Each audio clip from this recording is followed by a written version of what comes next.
ఈ రోజు నేను మీకు కథ వినిపిస్తాను.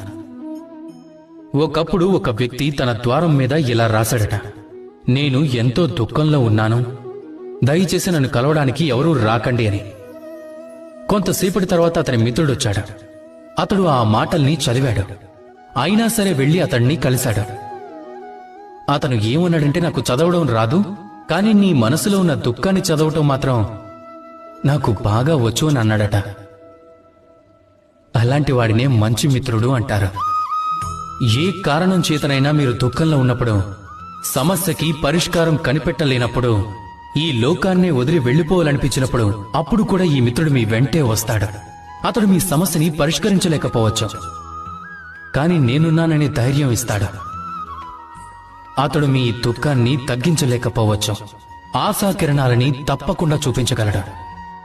మీరు ఈ లోకాన్ని వదిలి వెళ్లిపోవలసి రావచ్చు, అప్పుడు కూడా మీతో కలిసి ఉంటాడు ఈ మిత్రుడు. అతడే మంచి మిత్రుడు.